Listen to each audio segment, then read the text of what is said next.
I was about 6 years old when I realized who my father was. I started to really respect my father for what he had done. And I wanted to be just like him. May 29th, 1953.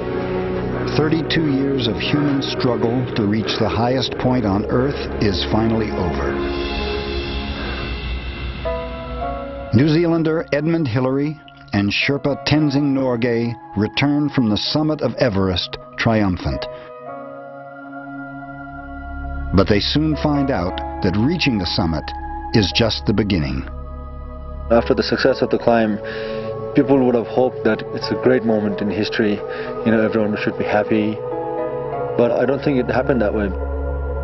Two men from humble origins could never have imagined what impact their achievement would have on the world, themselves, and later, their sons. It's very innocent. My father came here to climb a mountain, and I think it was at that time that they started to realize this wasn't just any mountain.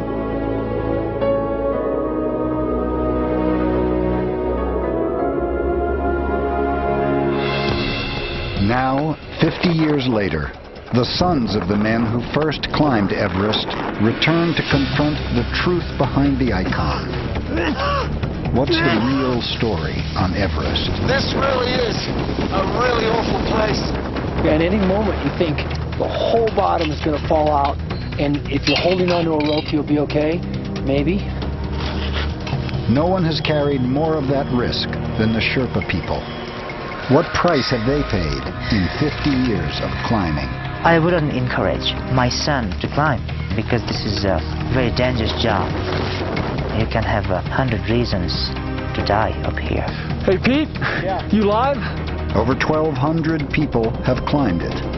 175 have died trying. Yet the tug of Everest is as seductive as ever. Dad and Tenzing were up there. There was no one else on the summit pyramid at all. Now today, there's over 100 people. And if things do go wrong, you're going to see some people killed. Tell people to drop down. You guys got to stagger your people. Have 50 years of climbing tarnished an icon and changed what it means to survive Everest? I don't think we're going to get up at this time, Dad. In their search for answers, while battling the extremes, these sons will have to face the truth about the mountain, their fathers, and themselves. I must admit, when I called out to you, I was pretty scared. Dad? Can you hear us? Dad?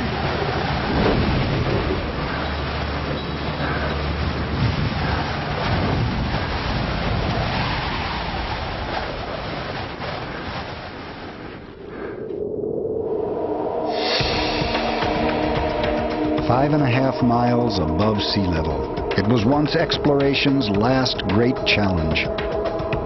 The object of a race to place a single nation's flag on what was known as the Third Pole.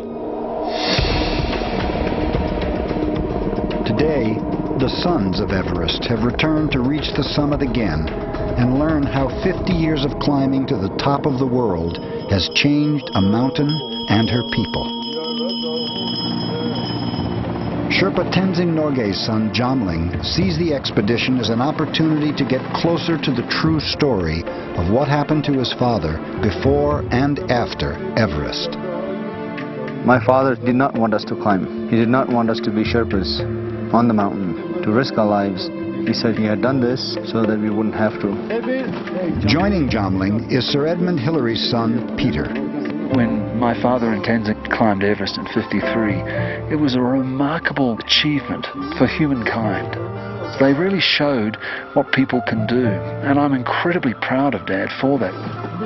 They've both grown up in this valley, the home of the Sherpas, and have each climbed Everest once.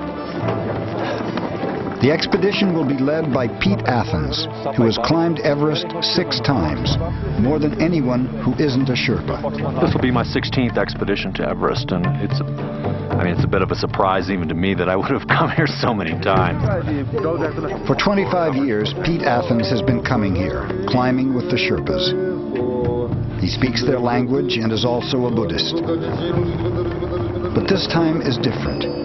This will be Pete's last expedition on Everest. He and the team will trek 35 miles and 9 days up to base camp at the foot of the mountain.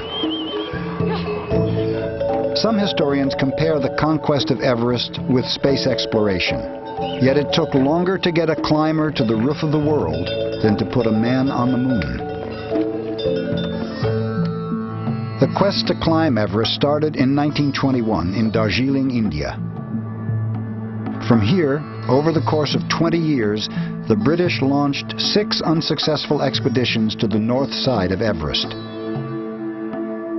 Supporting every effort were the Sherpas, known for their strength at altitude. By the 1950s, the Swiss had joined the British in a race to put the first man on the summit. Both nations knew that to be successful, they needed the greatest Sherpa climber of the day, Tenzing Norgay. As Sirdar, or Sherpa leader, Tenzing acted as the conduit between his Sherpa climbing team and the foreigners. This year, on his way to Everest, Tenzing Norgay's son Jomling is seeking out the last surviving Sherpas who worked on the early expeditions with his father. I shared a tent with your father in 1953. Before the expedition, we didn't have much to do. At home, I collected wood. That's all. Tenzing worked for my family as a young man. Early on, he became bored with village life, so he went to Darjeeling, where there were better opportunities for making money. Anyone who wanted work had to stand in line in Darjeeling, whether they wanted to be a climber or a porter. They would examine each Sherpa to see if they had any diseases or physical problems. If someone had an illness, they would hire the next guy. They carried loads into the thin air, both men and women, toward the base of Everest.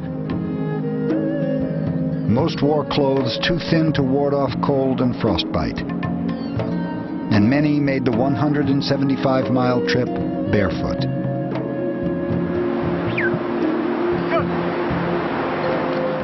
Another son of Everest, Brent Bishop, is also on the expedition.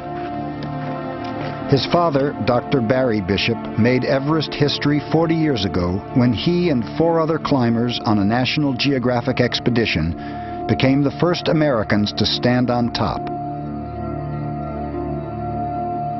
Unfortunately, Barry Bishop, Director of Research and Exploration at National Geographic, died suddenly in 1994. Just 4 months earlier, Brent climbed Everest, but their ability to reflect on their common experience was cut short. Now he's back, seeking answers. My father was killed in a car accident. My mother and I and my sister came to Tangboche Monastery. We spent 3 days here with the monks conducting a ceremony that is the Tibetan Book of the Dead, which is a roadmap to get the soul from its death point to the next life. And the Torton was built shortly after that. I left a picture of my 2 sons. Their ages 4 and 6, and the older one's name is Barry, and he's named after my father, and unfortunately my father never met them. So I just thought I'd leave a picture on the Torton for them maybe to get to know each other a bit.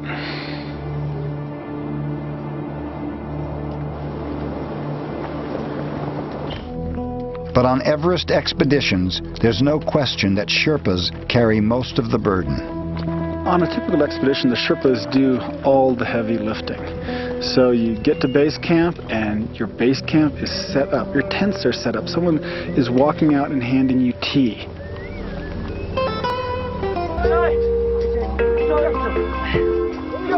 It's 2 weeks into the expedition, and the Sherpa team is assembled. 8 climbing Sherpas, 6 cooks, and 5 base camp staff. My name is Kami Sherpa. My name is Dawa Sherpa. My name is Lakpo Gelje Sherpa. My name is Zangnima Sherpa. My name is Dazangbu Sherpa. I've been 2 times Everest. 4 times Everest. The first time is 1988. This is the second time to Everest. I am one time summit Everest. 95 and 96 and also 97. I try to summit this time.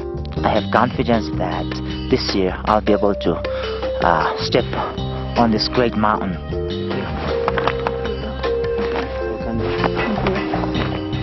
One of the Sherpas on the team, Dawa, will try to reach the summit of Everest for the first time.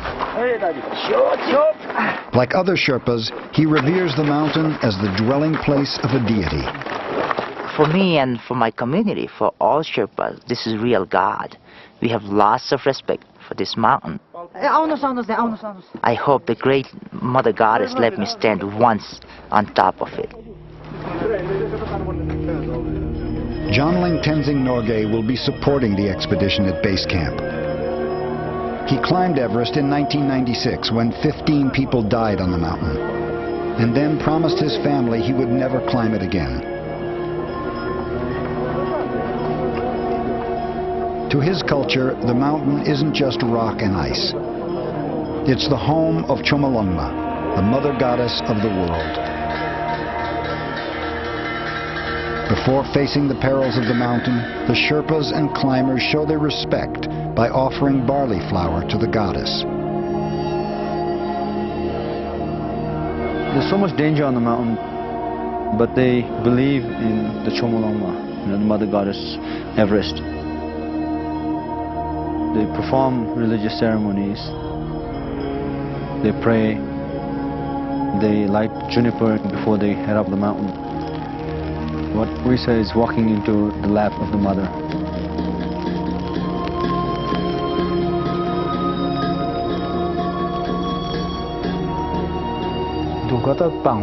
I have been to Everest 6 times.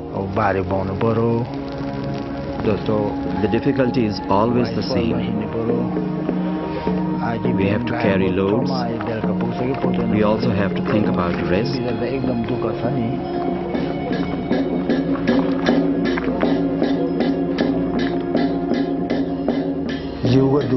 We always consult with the lamas and have them pray for us, for protection, so nothing happens to us.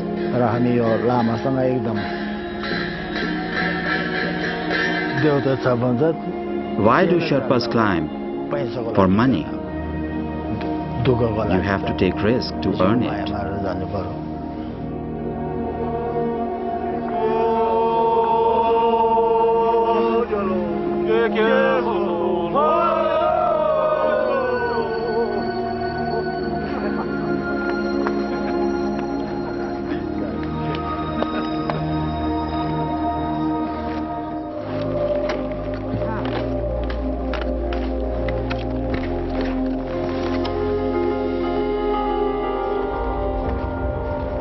There's blocks of ice there, 5-6 stories high, and they do fall over quite regularly.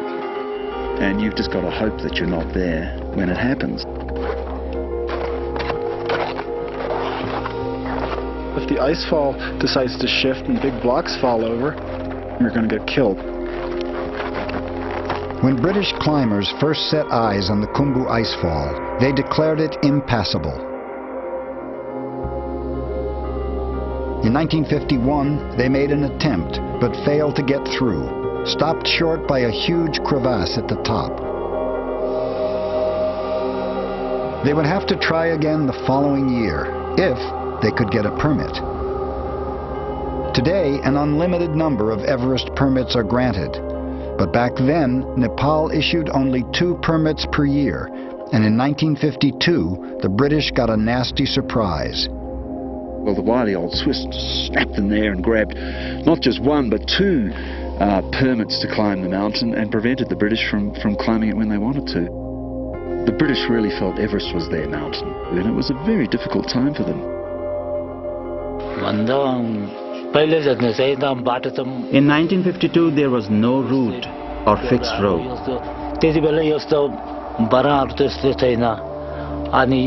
We brought some thin rope from the villages. That was all that we had then.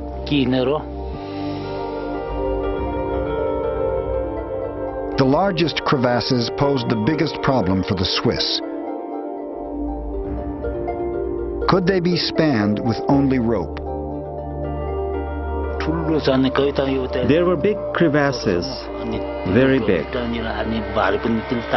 Some were far too wide.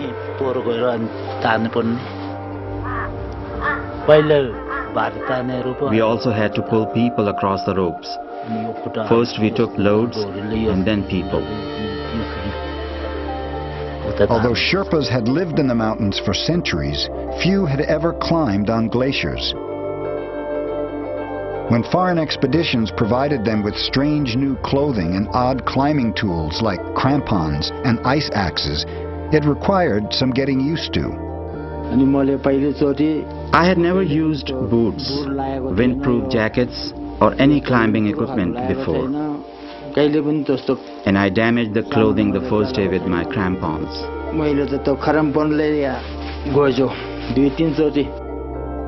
The Sherpas carried tree trunks about 30 miles from the forest below to help span crevasses. Did you ever get stuck with the crampons? Just stuck. Hard to lift up. They used timbers to span these crevasses, and now we've got, on this one, 3 aluminum ladders that you'd use to paint the side of your garage lashed together with some old cord.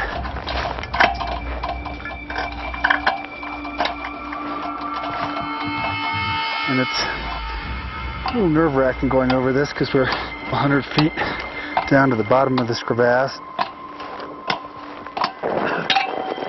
With daring, skill, and a good sense of balance, the Swiss were the first to successfully navigate through the maze of ice. For the first time ever, men looked into the valley of the Western Cwm, the gateway to the upper mountain.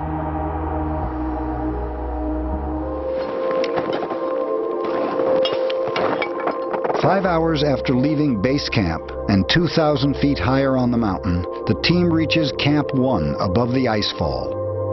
But they're not alone for long. At Camp 1, we set up our tents. We had a beautiful spot, and 24 hours later, we had a Russian team camp about 30 feet away from us, and a Iranian team camp another 20 feet away from us, and it sort of shocked us that people would want to crowd us like that. And then you've got issues of hygiene where people are going to the bathroom, what they're doing with their pee bottles. Perhaps because of the bad hygiene at Camp 1, overnight, Peter Hillary becomes dangerously ill. I don't know how many times I went out to vomit. It sounded like it was all dry heaves. I must admit, when I called out to you, I was pretty scared. Yeah. Oh, f***ing A. Anyone would be. Yeah, we'll get you through this. Peter Hillary descends to base camp where he can recover quickly at lower altitude. But there's worry that he'll fall too far behind in the most critical step in climbing Mount Everest, adjusting to high altitude. Brent Bishop and expedition leader Pete Athens continue higher into the Western Cwm. The Western Cwm is a valley that is formed by Everest, the west shoulder of Everest, Lhotse, and Nuptse.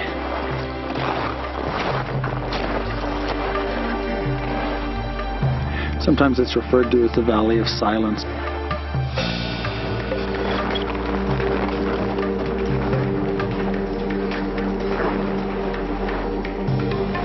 We're up here at above 20,000 feet, and you'd think that it'd be really cold, but it's going to be about 90 plus degrees in the sun up here, and it's just one big reflecting oven. It's really hot. It's rush hour on Everest, and 100 Sherpas truck food and equipment up to Camp 2 from base. We Sherpas, having lived at high altitudes for so many generations, are able to adapt to this high altitude better than any other humans in the world. So therefore we are able to climb easier. We're born here, we're grown up here, this is our land, this is our place, so it's pretty natural for us. From Camp 2 to base, each Sherpa does it 15 to 20 times, and from Camp 2 to South Goal, each Sherpa does it around 10 times. You will never see a Sherpa climbing this mountain out of pleasure. They climb because it's their livelihood. Totoo ba It is very difficult for my children when I'm away. I'm usually away for several months. My older son Pemba is 5 and Pasang is 4. Hey Pemba, the man asked you, is it difficult for you when I'm away from home? There's a lot of money involved in this. It's high stakes and it's worth it for them. A lot of Sherpas have made a lot of money. They own property and they're able to send their children to school in Kathmandu. Sherpas are the unsung heroes of mountaineering. Sometimes I feel disappointed when people write books and they say, oh, I got to the summit, and it's all about them. And I got to the summit with 5 Sherpas. It's like, okay, how about having some names and where they're from, their age, maybe a little bit about their character, because it's all teamwork.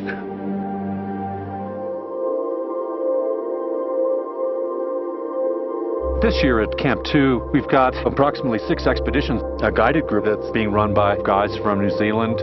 There's a group of Korean climbers who are up slightly above that, and then another group of Americans above that, and I think we're going to see more people moving in here, carving out their presence. Brent Bishop and Pete Athens leave Camp 2. Unlike most climbers who take the southeast ridge route, they plan to climb the more technically difficult West Ridge to the summit. This route scares me. It's a dangerous route and we're off by ourselves, so that if things go wrong, we might as well be a long way away.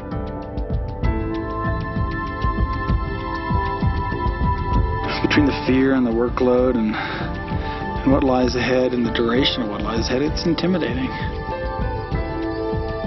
In 1963, 2 Americans, Willie Untold and Tom Hornbein, made mountaineering history by pioneering a route up Everest's daunting West Ridge. Brent's father climbed high on the West Ridge, but he reached the summit by the traditional Southeast Ridge route.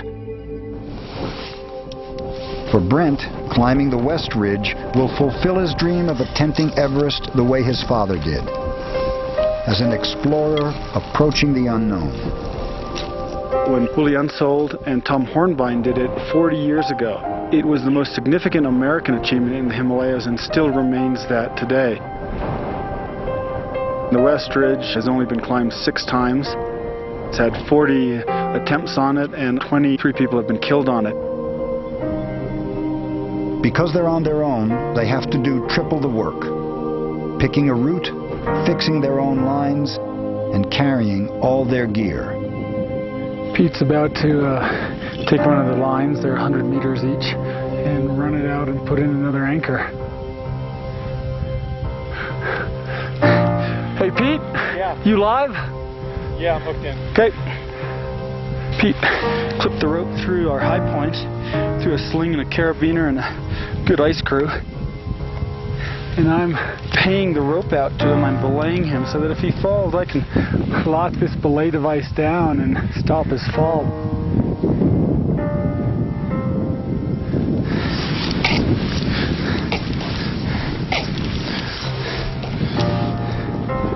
They're headed to a distant couloir at 24,000 feet, where they'll put in their next camp.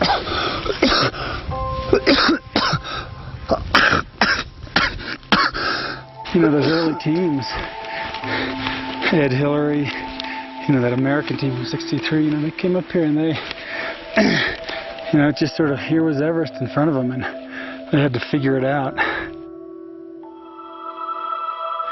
Now you pay your $65,000 and you clip into the lines, and still it's an unbelievable thing to do, but you're not figuring it out.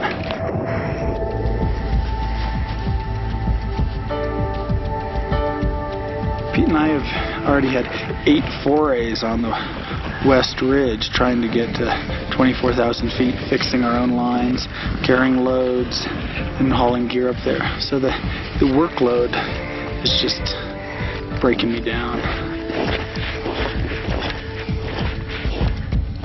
Every day getting up and working hard, and it's taking its toll on my body. They'd planned to leave Camp 2 after a few days, but they're pinned down by the wind and can't move higher. Peter Hillary, now recovered and at Camp 2, watches climbers trying to reach Camp 3 on the Lhotse face. What we've had here over the last 24 hours is jet stream wind just blasting over the summit of Everest. And you can see tents have been flattened and ripped all around the camp. And we've got collapsed tents everywhere. Pete and Brent have been forced off their West Ridge route.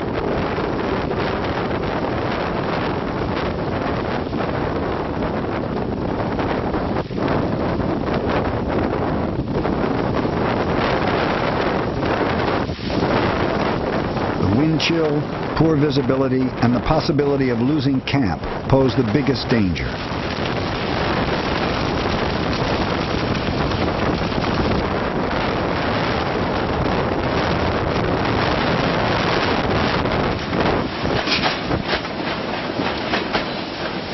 Some of the Sherpas have been standing for hours, pushing against the tent poles so they won't collapse.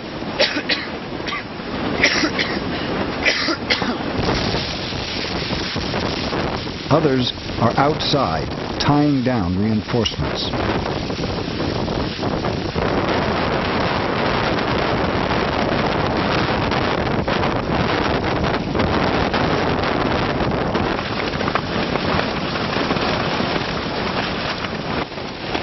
Everyone's got their backs to the walls of their tents and they're holding on.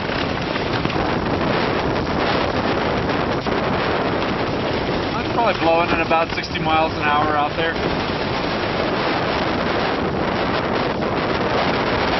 So according to the weather reports that we have, this is supposed to go on for about another day and a half at least.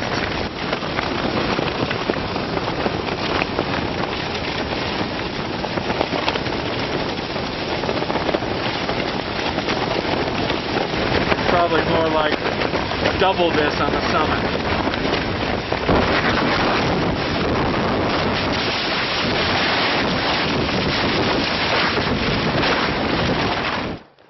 The windstorm dies as quickly as it had arrived. For the Sherpas, it is a clear warning from the mountain deity that it's time to retreat off Everest, back to base camp to rest, before trying to go higher.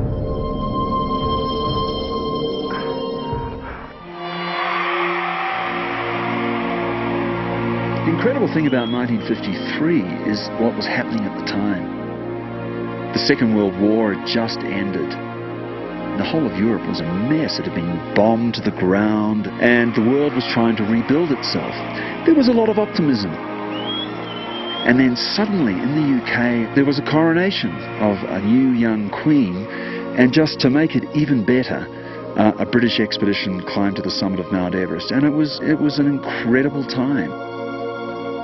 What should have been a celebration for Tenzing, Hillary, and the expedition leader, Colonel Hunt, turned into trying times.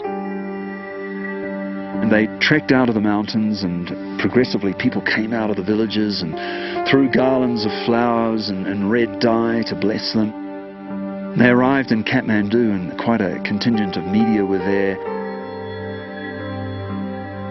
Everybody shouted, "Our Tenzing climbed the top of the world," as if he was God. And Hillary and Hunt and the rest of the team was sort of ignored. I think it was stressful. There was a lot of pressure put upon them who actually put their boot on the summit first. During that time, my father signed a statement, and my father didn't know how to read or write, and he just signed it. And apparently that statement said that he climbed first. The whole British team got upset. Then Colonel Hunt got angry, and he wrote a statement saying that Tenzing is just a Sherpa, he does not have technical experience, and so he's not able to climb first.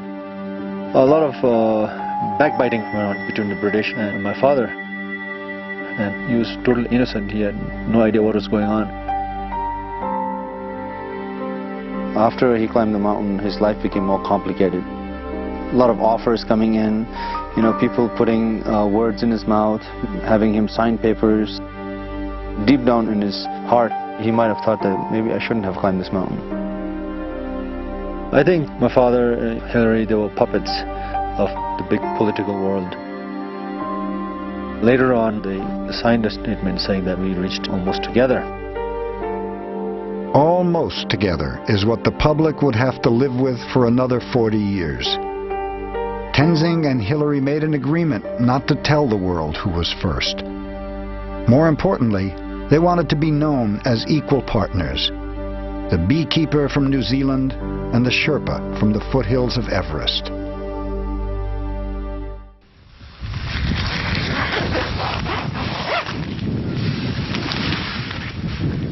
It's another morning at Camp 2. It's about 5:45. Another beautiful day, but we wouldn't know because we haven't been out yet. Peter, Hillary, and Dawa leave Camp 2 for their move up to 3. They're now climbing as partners, like Peter's father and Tenzing, and will need to rely on each other in the event of an accident. It's the ethic of climbing, the brotherhood of the rope, and some partnerships are more productive than others. See, we're moving fast this morning.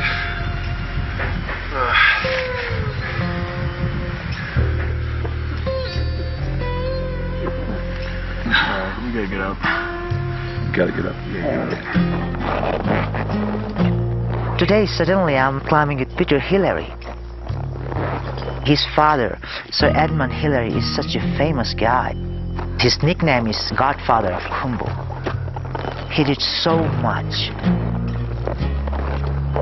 Courtesy of Sir Edmund Hillary. Sherpas are engineers, they are doctors, they are pilots, and, a few of them still climber like me. But still, it's a very big thing. Alright, we're getting up. We're already late. But two experienced mountaineers moving fast. My pee bottle's frozen. Things hold.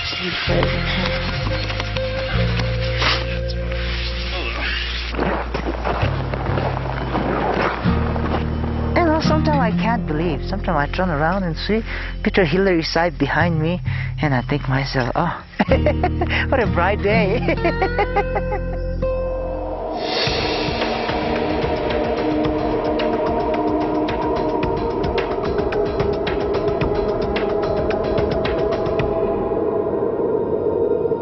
In 1952, Tenzing Norgay was the Sherpa leader for both of the Swiss attempts on Everest.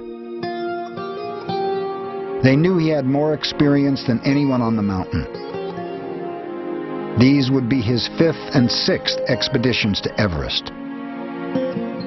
To the Swiss, Tenzing was more than a climbing Sherpa. He was treated as a full member of the team. He was very close to the Swiss, especially with Raymond Lambert. They were almost like brothers because they went through so much on this mountain together. The Swiss were mountain people.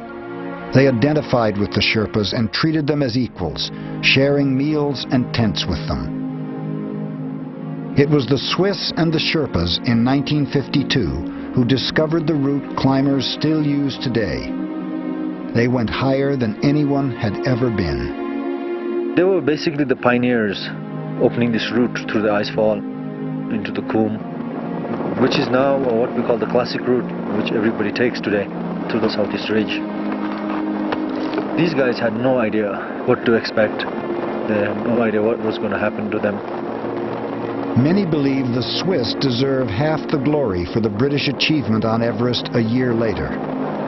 The British learned a lot from the Swiss experience and from my father being on this mountain. They used a lot of the oxygen that was left by the Swiss, a lot of the food and some of the equipment. So they did benefit from the Swiss expedition.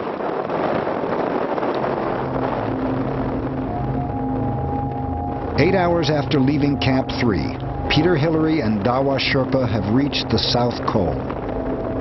People at the South Col are really pushed to their limits.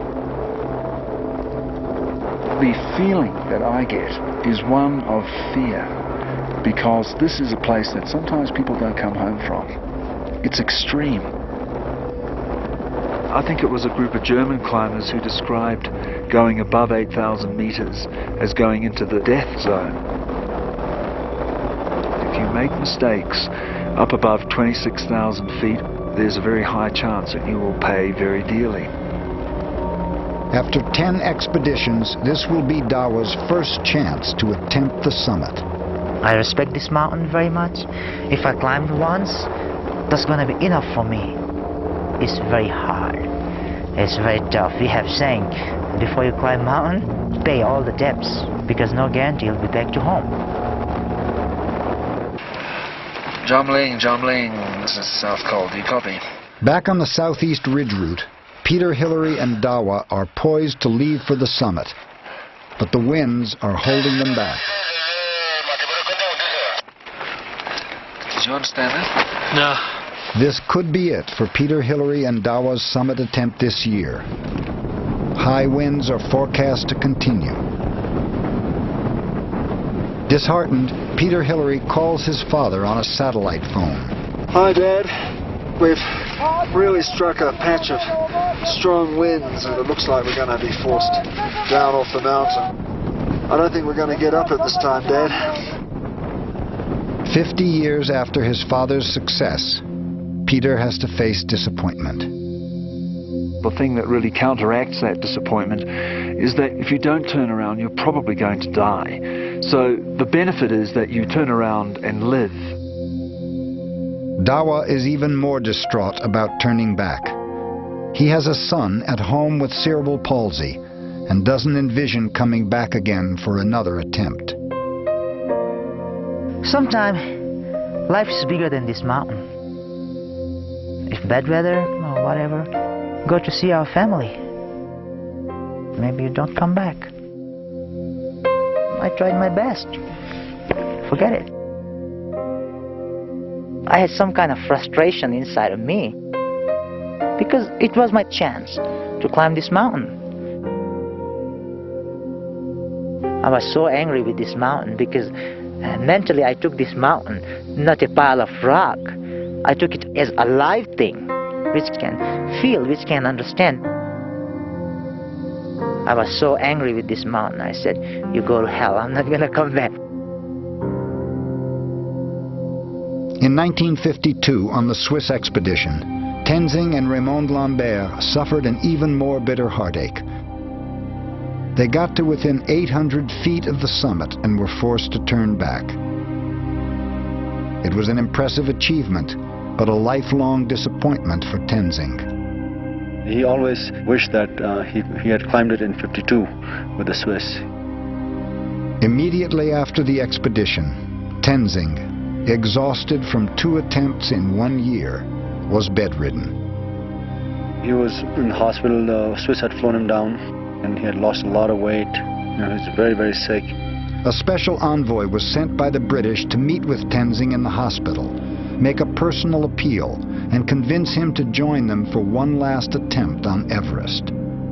And despite the family, telling him like, well, maybe you should think about not going up because you're not well, you're weak right now, he agreed to go with the British in 53.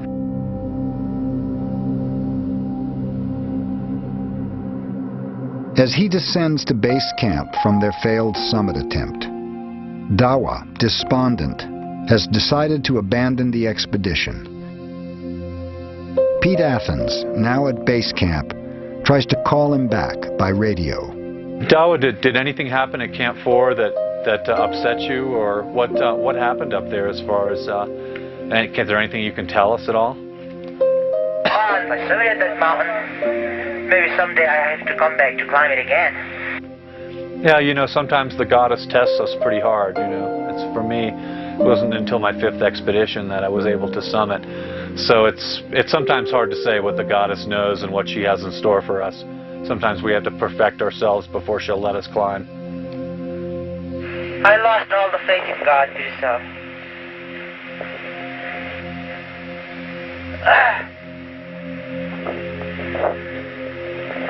I hate God.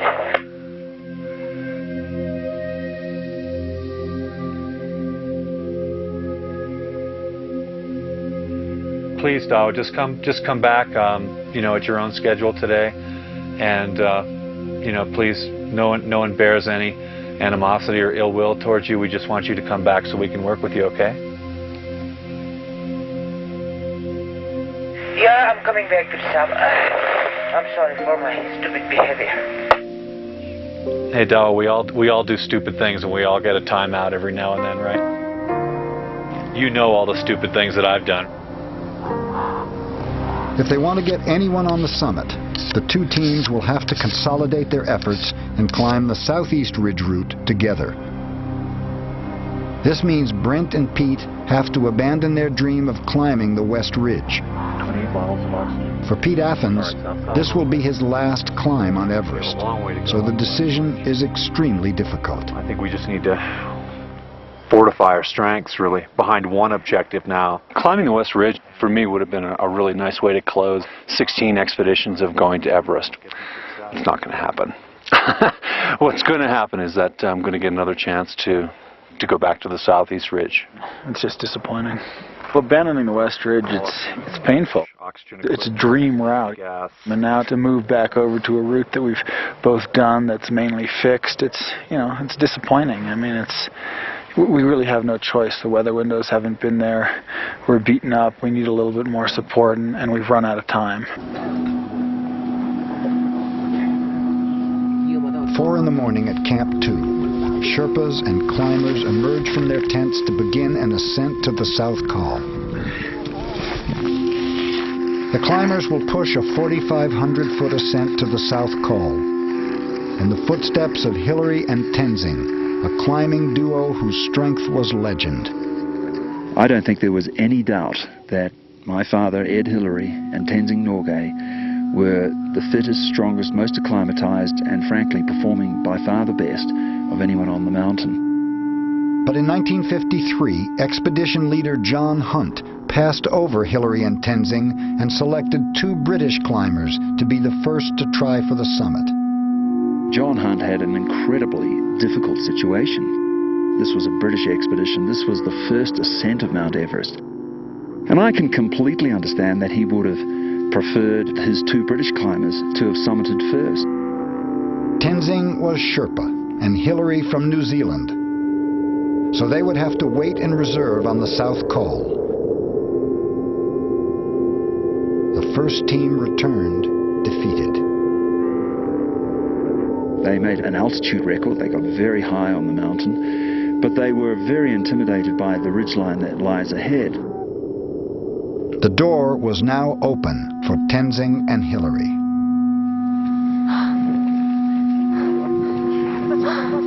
This South Col, once I quit, I thought I won't be able to climb this mountain, but I'm back again, and hopefully tomorrow Mother Goddess will stand us on the top. There's only a few hours to rest, and it won't be a comfortable night. They'll leave at 11 p.m. It takes about an hour or so just to get everything organized. You know, you lose your headlamp, you can't figure out where you put it even though you're probably sitting on it. And 11 o'clock rolls around and it's time to leave. Brent and Pete, with a team of Sherpas, have been breaking trail most of the morning. I was in the lead after a few hours. I'd never seen that much snow, ever. I mean, I was in chest-deep snow. Then, once we got on the ridge, it was blown pretty clear. Pete isn't just breaking trail for his own team. 3 other expeditions are moving up behind him. We look back and see this line of 30 or 40 people basically drafting us. What do you make of all these people behind us? Better to be in front.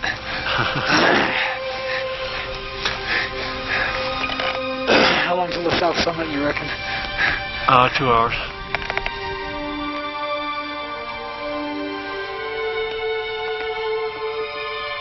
Moving at extreme altitude, it's a steady and timeless motion.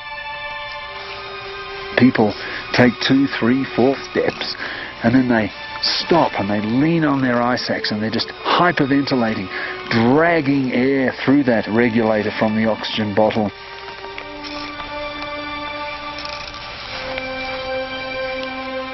You've got to try to temper your rate of movement to what you can sustain with your breathing, which isn't very much.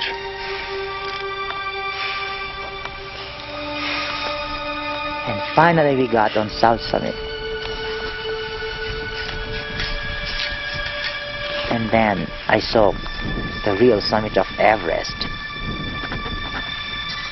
I have seen it only in posters, and I read about it only in books. It's some kind of fantasy. And my eyes were full of tears.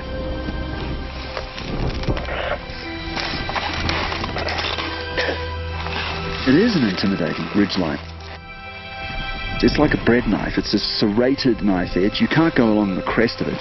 So in fact you have to choose one side or the other, and everyone goes on the Nepalese side away from the corners. It's a scary ridge. It's exposed. There are a lot of places where if you make a mistake you're going to die.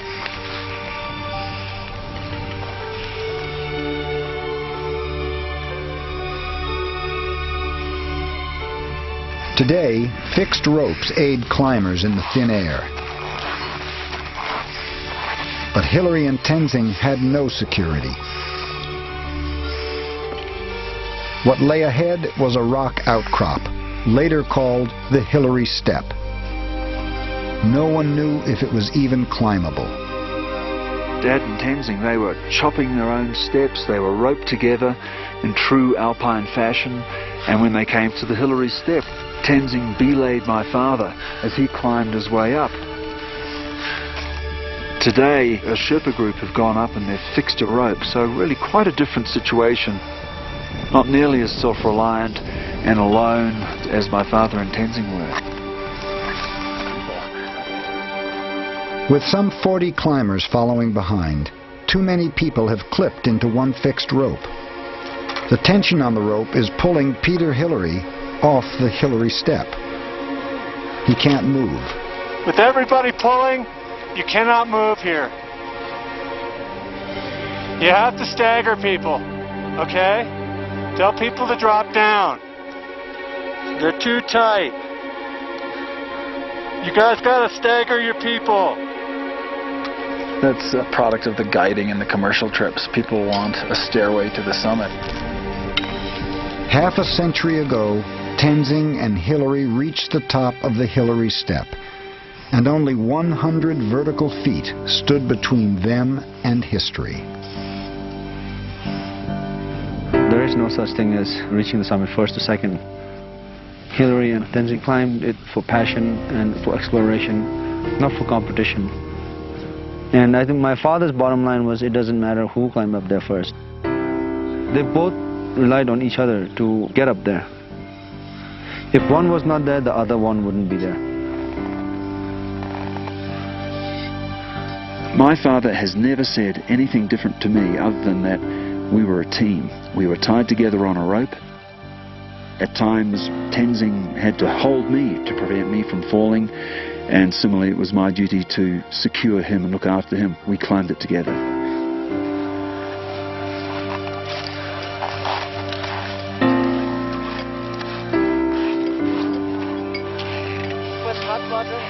"50 years after his father's first ascent of Everest, Peter Hillary climbs the last steps to the summit. What do you think, Peter?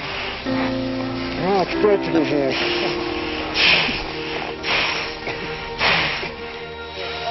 Pete Athens is here for an unprecedented 7th time, more than any other Westerner. There were upwards of 50 people on top. There were people coming up from the north side as well, so it was a little bit of an international scene up there. There were Italians and Hungarians. We really couldn't even get a good interview spot for Peter right on the very top, which is what I wanted, which was kind of funny. But we took it in stride, and he was a little bit off to the side, which I think worked out better. Base camp, base camp. This is Everest summit, over. Congratulations on getting to the top. Thank you, Jumling. Everybody is here. Everybody is safe. All 5 Sherpa members, all 3 foreign members. I'm pretty low on oxygen. We're going to have to move pretty quickly to do our calls and get our photos taken over. Alright, that's great. Don't stay up there too long, the weather's moving in. So take your pictures, make your calls, and start heading down as soon as possible. Over.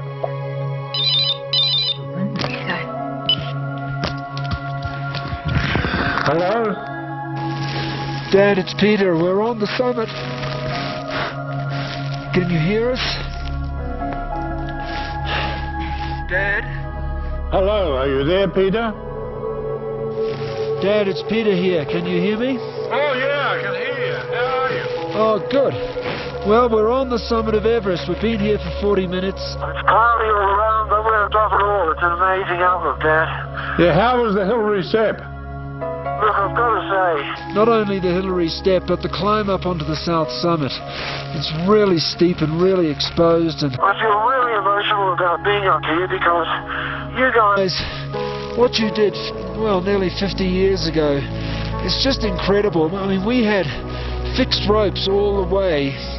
You guys cut steps basically into the unknown and up that jolly Hillary step. To see Peter call Sir Ed from the summit, it was amazing. Anyway, Dad, don't worry, I'm not going to do it again. It was sort of a bittersweet moment for me because, I wanted to talk to my father and, tell him how proud I was of him and how proud I was to be on the summit again. There are all sorts of questions I have about how they climbed, because that was 40 years ago and they had no support after the high camp, no Sherpas breaking trail for them, no fixed line. Sorry, Pete, I'm getting a bit emotional. What kind of place would that happen? Well, here I am sitting on the summit of Mount Everest, speaking to people that matter most to me. I can only believe it. I'll try not just to cry the whole time,